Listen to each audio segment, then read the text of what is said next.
కొనుక్కున్న వాళ్ళకి అప్రిసియేషన్ ఎట్లా అవుద్ది అని చెప్పిన ఆలోచించిన. వేరే డెవలపర్స్ చెప్పిన దాన్ని బట్టి ఒక ఆయన మంచి సజెషన్ ఇచ్చారు.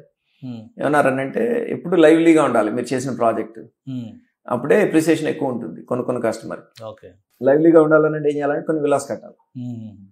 సో మీరే విల్లాస్ కట్టాలి, అన్ని చోట్ల కట్టలేము, కస్టమర్ చాయిస్ కాదు. కరెక్ట్ అన్ని చోట్ల కట్టలేము. ఎందుకంటే if the project is 20 kilometers 30 kilometers అవే ఉందనుకోండి, అక్కడ మీరు నిజంగా ఇల్లు కట్టాలి అని అనుకున్నా కానీ అక్కడ నుంచి మీకు ట్రాన్స్పోర్టేషన్ ఉండదు, ఇవన్నీ చేయలేము కొన్ని చోట్ల. బట్ లక్కీలీ ఈ ప్రాజెక్ట్లో నాకు కలిసి వచ్చిన అడ్వాంటేజ్ ఏంటంటే అన్నిటికీ దగ్గరగా ఉంది ఈ project. 60 acres location priority. First అసలు 60 acres అక్కడ చేయటం అనేదే ఇట్స్ ఎ బిగ్ టాస్క్.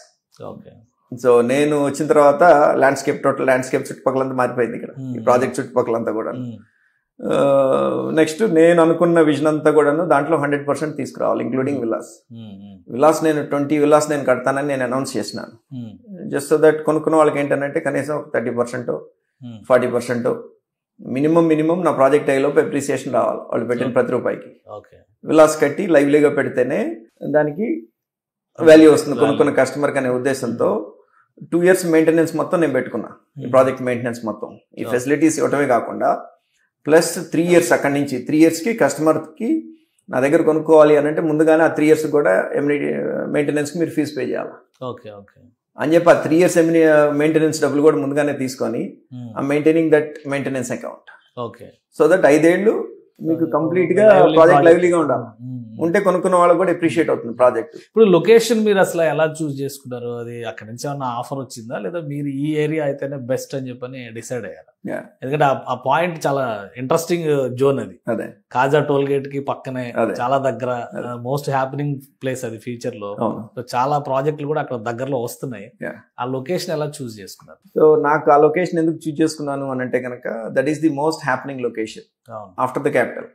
చుట్టుపక్కల మీరు ల్యాండ్స్కేప్ అంతా మీరు చూసినట్లయితే కనుక అమరావతి తర్వాత అంటే అమరావతి కూడాను ఇంకా టైం పడుతుంది, రోడ్లు కానివ్వండి, అండర్ గ్రౌండ్ కేబుల్స్, ఈ వర్క్ అంతా నడవడానికి కొంత టైం పడుతుంది. ఒక 2 years పట్టొచ్చు అని అనుకుంటున్నాను, 2 to 3 years పట్టొచ్చు అని అనుకుంటున్నాను. బట్ ఈ లొకేషన్ ఎందుకు చూస్ చేసుకున్నాను అని అంటే కనుక అసలు ట్రై సిటీ అని పేరు పెట్టడానికి రీజన్ ఏంటంటే it is 20 minutes from 3 major cities. Try city అనే పేరు ఎట్లా వచ్చింది అని అంటే గుంటూరుకి 20 minutes, విజయవాడకి 20 minutes అండ్ అమరావతికి 20 minutes. మూడింటికి కూడా 19 kilometer డిస్టెన్స్ లో వచ్చింది మనం. అండ్ ఈవెన్ ఇటు తెనాలి కూడా 19 kilometers వచ్చింది. సో అది ఆలోచించలేదు. తెనాలి రోడ్ కూడా ఏదో డెవలప్ అవుతుంది నెక్స్ట్. అంటే ఇప్పుడు మా ముందు నుంచి ముందుకెళ్తే కనుక it is connecting to that Tenali and Chilumuru road, అది కూడా కనెక్ట్ అవుతుంది. And on top of it ఇక్కడ మేజర్ మంచి ఫ్యాక్టర్ ఇక్కడ మా లొకేషన్కి అడ్వాంటేజెస్ గా కాబోతుంది ఏంటంటే కనుక butterfly junction. So all roads are leading to that butterfly junction. National highway works కూడా స్టార్ట్ అయిపోయింది ఆల్రెడీ, ఇప్పుడు డైవర్షన్ స్టార్ట్ చేశాడు, బటర్ఫ్లై జంక్షన్ స్టార్ట్ అయిపోయింది. అండ్ ఈవెన్ వెస్ట్ బైపాస్ కూడాను వర్క్స్ అని అయిపోయినాయి. ఈ బటర్ఫ్లై జంక్షన్ అవగానే అది కూడా మొత్తం మీకు ఓపెన్ చేసేస్తున్నారు. And on top of it ring road ఇక్కడే కనెక్ట్ అవుతుంది, ఇన్నర్ రింగ్ రోడ్. వస్తుంది. And outer